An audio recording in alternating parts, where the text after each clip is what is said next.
కచ్చతీవు దీవి. అసలు ఈరోజు ఆ దీవి గురించి, ఆ టాపిక్ గురించి మాట్లాడడానికి నేను ఎందుకు ఆ టాపిక్ని ఎంచుకున్నాను అంటే, ఇదొక బెస్ట్ ఎగ్జాంపుల్. రాజకీయాల టైంలో, ఎస్పెషల్లీ ఎలక్షన్ టైంలో రాజకీయ నాయకులు ప్రజల్లో, అన్ని రకాల రాజకీయ నాయకులు, అన్ని రకాల పార్టీ వాళ్ళు ప్రజలలో ఏ రకంగా సెంటిమెంట్లు, ఎమోషన్లు, విద్వేషాలు రెచ్చగొడతారు అనేది చెప్పడానికి ఇది పర్ఫెక్ట్ ఎగ్జాంపుల్. ఈ కచ్చదీవి అనేటువంటి కాన్సెప్ట్. కచ్చతీవు దీవి అనేది మరైన్ బార్డర్స్ అంటారు కదా, మెరైన్ టైమ్ బార్డర్స్. మనకి శ్రీలంకకి, ఇండియాకి భూమి సరిహద్దు ఉన్నట్టే సముద్రానికి కూడా సరిహద్దులు ఉంటాయి ప్రతి రెండు దేశాలకైనా. అట్లాంటి బార్డర్కి దగ్గరలో ఉంటుంది ఈ కచ్చతీవు దీవి. సో ఈ దీవికి సంబంధించి 1920 నుంచి కూడా వివాదం ఉంది. 1920 నుంచి వివాదం నడుస్తూ ఉంటే, ఆ తర్వాత కాలంలో బ్రిటిష్ వాళ్ళు వెళ్ళిపోయిన తర్వాత, ఇండియా డివైడ్ అయిపోయిన తర్వాత కూడా గొడవలు జరుగుతూనే ఉన్నాయి. ఈ తమిళనాడు, శ్రీలంక గొడవలు ఎప్పుడు ఉంటాయి కదా. సో ఈ గొడవలు జరుగుతూ ఉన్న టైంలో ఎంతో మంది మత్స్యకారులు, ఆ మెయిన్ ఏంటంటే కచ్చతీవు దీవికి సంబంధించి అక్కడ చేపలు చాలా ఈజీగా పడతాయి, పెద్ద పెద్ద చేపలు, కాస్ట్లీవి. అండ్ అక్కడ గనక స్టే చేసి మనం సెట్ చేసుకోగలిగితే చాలా తక్కువ టైంలో ఎక్కువ చేపలు, డబ్బులు సంపాదించుకోవచ్చు. అంత మంచి దీవి. అండ్ దాదాపు 200 ఎకరాలు ఉంటుంది ఆ దీవి, అంతే, పెద్దది కూడా చాలా చిన్నది. 200 ఎకరాలు అంటే వెరీ స్మాల్. సో ఆ దీవి గురించి ఇండియా, శ్రీలంక మధ్య ఎప్పటికప్పుడు గొడవలు జరుగుతూ ఉండేవి. ఇండియన్ ఫిషర్మెన్ని శ్రీలంక వాళ్ళు అరెస్ట్ చేసేవారు. అట్లా అట్లా అట్లా నడుస్తున్న టైంలో 1974లో కాంగ్రెస్ పార్టీ ఏం చేసిందంటే, అది మా వాళ్ళు అక్కడికి రారు అనేసి ఒక ఒప్పందాన్ని పెట్టేసుకుంది. అంటే అది వాళ్ళదే, వాళ్ళ భూభాగమే, ఇది మాకు ఎటువంటి సంబంధం లేదు అనేసి ఒక ఒప్పందాన్ని క్రియేట్ చేసుకుంది. ఆ తర్వాత 76లో మీ భూభాగమే కాబట్టి మా ఫిషర్మెన్ కూడా అక్కడికి రారు అనేసి ఇంకో ఒప్పందం. అంటే 74లో ఫిషర్మెన్ వస్తారు అని ఉంది ఒప్పందంలో. దాన్ని క్యాన్సిల్ చేసుకుని ఫిషర్మెన్ కూడా రారు అనేసి ఒక కొత్త ఒప్పందాన్ని క్రియేట్ చేసుకుంది ఈ చేతకాని కాంగ్రెస్ పార్టీ. అయితే అంటే ఆ భూభాగం మనకి సంబంధించింది అనేటువంటి వాదన ఉంది ఇన్ని సంవత్సరాలుగా. అందువల్ల తిడుతున్నాం ఇక్కడ కాంగ్రెస్ అంటే ద్వేషం కాదు.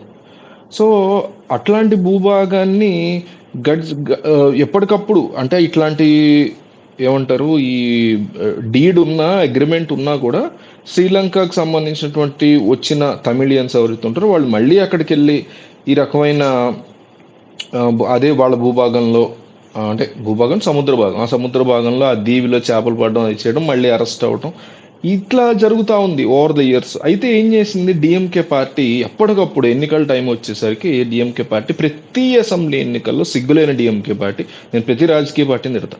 సో ఈ సిగ్గులేని డిఎంకే పార్టీ ఏం చేసేదంటే, కచ్చాతీవు దీవి అనేటువంటి ఆ ఎమోషన్ సెంటిమెంట్ ఉంటుంది కదా. ఇప్పుడు ఈ జాలర్ల సంఘం ఉంటుంది మొత్తం, ఈ తమిళనాడు సంబంధించినటువంటి బార్డర్స్ మొత్తంలో జాలర్ల కమ్యూనిటీ మొత్తం స్ప్రెడ్ అయి ఉంటుంది. ఆ కమ్యూనిటీ రెచ్చిపోయి డిఎంకేకి ఓట్లు వేసేలాగా, లేదా ఏఐడిఎంకేకి ఓట్లు వేసేది, సిగ్గులేని ఏఐడిఎంకే వాళ్ళు కూడా.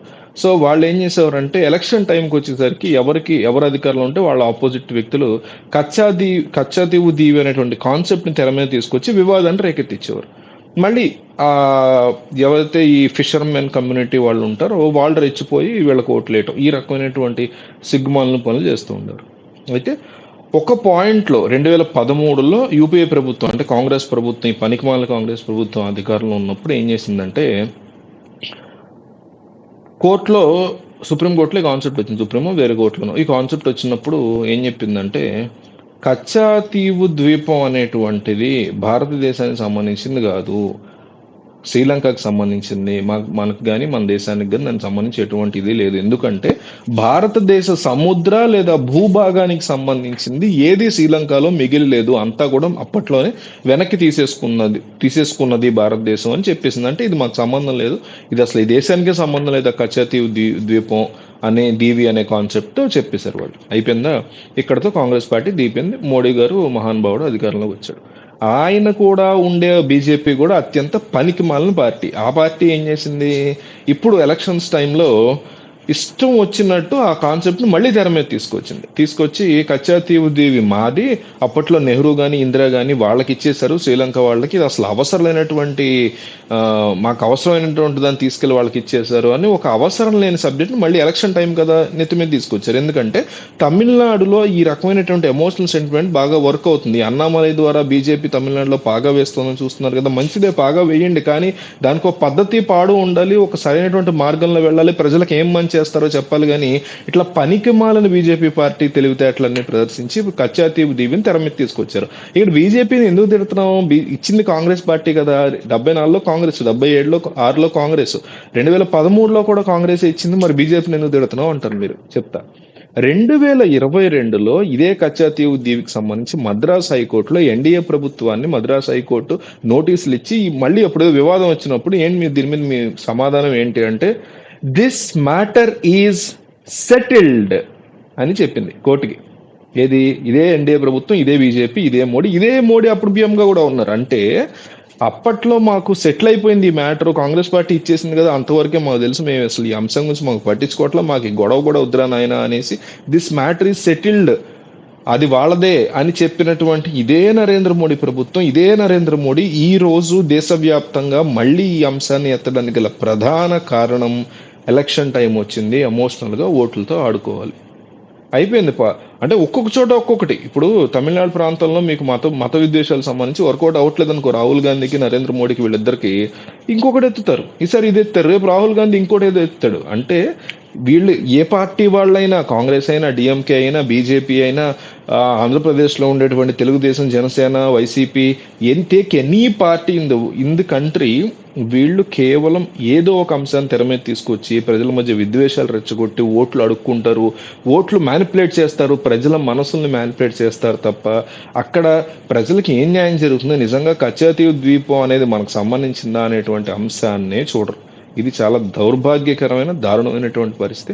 అట్లే ఈ కచ్చాతీవు ద్వీప్ గురించి నేరుగా నరేంద్ర మోడీయే చెప్పడం, దాంతోపాటు విదేశాంగ మంత్రి జయశంకర్ కూడా మోడీ చెప్పింది కరెక్టే అనడంతో శ్రీలంకలో ఒక రకమైనటువంటి చిన్న సైజు రెవల్యూషన్ స్టార్ట్ అయింది. ఏమనంటే భారత్ మళ్ళీ ఎలక్షన్ టైంకి ఈ అంశాన్ని తెర మీద తీసుకొచ్చింది, ఇది చాలా దారుణమైనటువంటి అంశం, మేము యాక్సెప్ట్ చేయము, ఇది మాది, మేము ఎప్పుడో దీని మీద ఆల్రెడీ అగ్రిమెంట్ కూడా అయిపోయింది, అయినా కానీ మీరు మళ్ళీ మాదంటారు ఏంటనేసి వాళ్ళు కోపాన్ని వాళ్ళు ప్రదర్శిస్తున్నారు. ఇండియాకి శ్రీలంక ఒక మంచి మిత్ర దేశం, ఆల్రెడీ ఆ మిత్ర దేశం చైనా వైపు చూస్తుంది, చైనా యొక్క ఇన్ఫ్లుయెన్స్ వాళ్ళ మీద ఉంది, అవన్నీ వదిలేసి ఇప్పుడు వాళ్ళ మీద ఏదో మనం కక్ష సాధిస్తున్నట్టు బిగ్ బ్రదర్ యాటిట్యూడ్ చూపిస్తోంది ఇండియా అంటూ సంపాదకీయాలు అంటే కాలమ్స్ రాయడం మొదలెట్టారు వాళ్ళు. సో అట్లాగా ఒక కొత్త అంశాన్ని ఎప్పటికప్పుడు తెర మీదకి తీసుకొచ్చి తెలియని వాళ్ళకి తెలియచేసి, లేని వాళ్ళకి కోపాన్ని రగిలించి ఆ కోపాన్ని ఓట్లుగా మార్చుకునే వాళ్ళే Narendra Modi, Rahul Gandhi, KCR, Chandrababu, Revanth Reddy, Pawan Kalyan, Jaganmohan Reddy, name any person, వీళ్ళందరూ చేసేది తెల్లారి దగ్గర నుంచి ఇదే. అట్లాగే ఈ కచ్చాతీవు ద్వీపాన్ని నరేంద్ర మోడీ తెర మీద తీసుకొచ్చారు.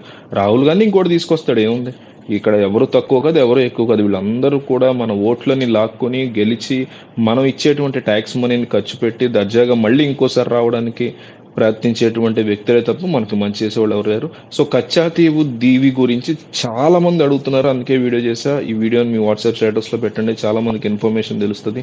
సో దీని మీద మీకున్నటువంటి అభిప్రాయాన్ని కూడా కామెంట్ చేయండి.